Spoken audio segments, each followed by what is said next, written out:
Our top story tonight, big news for the city of Troy. GoodTimes, a place where you can eat, play, and roll, is now open in Troy. Reporter William Eldridge takes us there. After nearly a year of planning and construction, GoodTimes Bowling has officially opened its doors.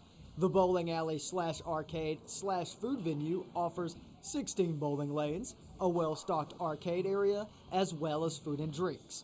One couple says it's their new go-to date night spot. We saw this place, we were wondering what it was. And then when we found out what it was, my wife loves bowling. She's been bowling ever since she was a little kid. So she was excited, and so was I.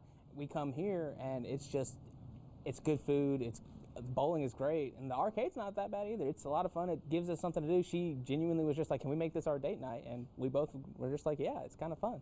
One Troy student says she's glad there's now a new place she and her friends can go. And to be honest, we never had anything like this in Troy, but everybody used to say that Troy used to have a bowling alley, but me and her never experienced that, so it's nice to have something in Troy to do.